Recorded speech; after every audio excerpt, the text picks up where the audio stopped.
Delhi assembly ఎన్నికల ఓట్ల లెక్కింపు కొనసాగుతుంది. ఇక భారతీయ జనతా పార్టీ 27 సంవత్సరాలుగా అధికారంలో లేనటువంటి భారతీయ జనతా పార్టీ ఈసారి ఢిల్లీలో తమ పీఠాన్ని దక్కించుకోవాలని ఆ విధంగా నిర్ణయాత్మక ఆధిక్యం దిశలో అయితే కొనసాగుతుంది.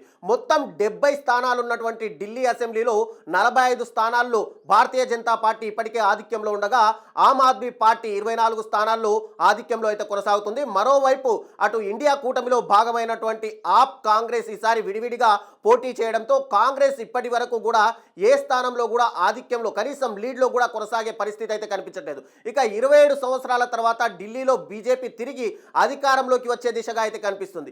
ఒకవైపు అవినీతి ఆరోపణలు ఎదుర్కొంటున్న ఆప్ నుండి ఈసారి ఓటర్లు దూరంగా జరిగినట్లు మనకు స్పష్టంగా కనిపిస్తుంది. ఇక ఇప్పటి వరకు వచ్చిన ఫలితాలు ఓటర్లు ఆ పార్టీని తీవ్రంగా తిరస్కరించారని సూచిస్తున్నాయి. నేషనల్ డెమోక్రటిక్ అలయన్స్ ఎన్డీఏలో కీలక మిత్రపక్షంగా ఉన్నటువంటి ఆంధ్రప్రదేశ్ ముఖ్యమంత్రి చంద్రబాబు నాయుడు ఢిల్లీ ఎన్నికల్లో బీజేపీ తరఫున ఈసారి అయితే ప్రచారం చేశారు. మనం గతంలోకి వచ్చి ఒక్కసారి కనుక పరిశీలిస్తే కనుక మహారాష్ట్ర ఎన్నికల ప్రచారంలో Janasena party chief deputy CM Pawan Kalyan ఏ విధంగా అయితే తెలుగువారు ఉండే ఏరియాల్లో స్పష్టంగా ఆ ప్రచారంలో కొనసాగారో ఆయా ప్రాంతాల్లో మెజార్టీ స్థానాలు అటు బీజేపీ కైవసం చేసుకుంది. ఇప్పుడు కూడా ఢిల్లీ విషయంలో కూడా అటు చంద్రబాబు నాయుడు ఏదైతే తెలుగు వాళ్ళు ఎక్కువగా ఉన్నటువంటి ఢిల్లీలోని షాద్రా, విశ్వాస్ నగర్, సంగం విహార్, సముద్ర వంటి ప్రాంతాల్లో బీజేపీకి మద్దతుగా ప్రచారం నిర్వహించారు. ఈ నేపథ్యంలోనే తాజా ఎన్నికల ఫలితాల్లో చంద్రబాబు ఎక్కడైతే ప్రచారం చేశారో ఆ ప్రాంతాల్లో బీజేపీ ముందంజలో అయితే కొనసాగుతుంది. ఇక చంద్రబాబు ప్రచారం నిర్వహించిన ప్రాంతాల్లో పాజిటివ్ ట్రెండ్ కనిపిస్తుండడంతో అటు టీడీపీ నేతలు కూడా ఆనందం వ్యక్తం చేస్తున్నారు. ఇప్పటికే సంతోషంతో సంబరాలు కూడా చేసుకుంటున్నట్టు వాతావరణం మనకు కనిపిస్తుంది. ఈ క్రమంలో ప్రజలు చంద్రబాబు బీజేపీ నాయకత్వంపై నమ్మకం ఉంచారని చెప్పి ఆ పార్టీ శ్రేణులు అయితే తెలియజేస్తున్నాయి. ఇక చంద్రబాబు బీజేపీకి మద్దతుగా ప్రచారం చేయడం, రాజకీయ వ్యూహాలను అమలు చేయడం ద్వారా ప్రజల మద్దతు పెరిగిందని మనం ఇక్కడ స్పష్టంగా భావించవచ్చు. దీంతో ఆయా ప్రాంతాల్లో బీజేపీకి గెలుపు అవకాశాలు పెరిగాయని తెలుస్తుంది.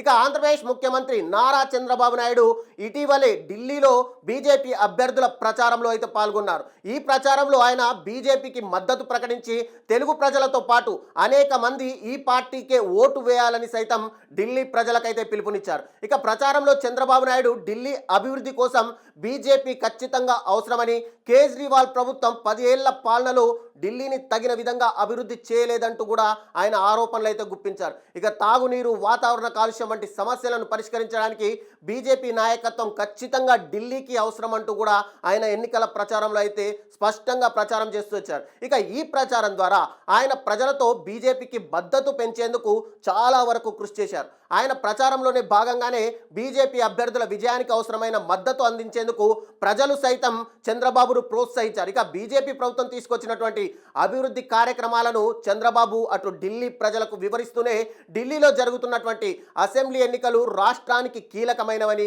ప్రజలు తమ ఓటు ద్వారా మంచి పాలనను ఎంపిక చేసుకోవాలంటూ కూడా ఆయన ప్రచారంలో అయితే కోరుతూ వచ్చారు. ఇక చంద్రబాబు నాయుడు బీజేపీకి మద్దతుగా మాట్లాడటంతో పాటు తాను గతంలో చేసిన అభివృద్ధి పనులను కూడా ఇక్కడ ఢిల్లీలో చాలా వరకు ప్రస్తావించారు. ప్రజల సంక్షేమం కోసం తాను ఎప్పుడూ కృషి చేస్తూనే ఉంటానని, అందుకే ఖచ్చితంగా బీజేపీకి మద్దతు ఇవ్వాలంటూ కూడా అటు ప్రజలను ఉద్దేశించి బహిరంగ సభలో అయితే మాట్లాడారు. ఈ సందర్భంగానే చంద్రబాబు నాయుడు బీజేపీ నాయకత్వంపై నమ్మకం కూడా వ్యక్తం చేశారు. ఇక బీజేపీ ప్రభుత్వం ప్రజల అభ్యున్నతికి కట్టుబడి ఉందని, అందుకే ఈ ఎన్నికల్లో బీజేపీని గెలిపించేందుకు ప్రజలు, ఢిల్లీ ప్రజలందరూ కూడా ముందుకు రావాలంటూ కూడా ఆయన ఎన్నోసార్లు స్పష్టం చేశారు. ఇక ఈ ప్రచారంలో ప్రజల స్పందన అటు చంద్రబాబుకు సానుకూలంగా ఉండడంతో ఈ ప్రాంతంలో బీజేపీకి గెలుపు అవకాశాలు కూడా స్పష్టంగా కనిపిస్తున్నాయి. అంటే భారతీయ జనతా పార్టీ ఎన్డీఏ కూటమిలో కీలక భాగస్వాములుగా ఉన్నటువంటి అటు చంద్రబాబు నాయుడు, పవన్ కళ్యాణ్ చరిష్మాతో అటు మహారాష్ట్ర ఎన్నికల్లో పవన్ కళ్యాణ్ ప్రసంగాలు ఏవైతే ప్రజలను ఆకట్టుకొని అటు బీజేపీకి ఓట్ల రూపంలో రాయాయో,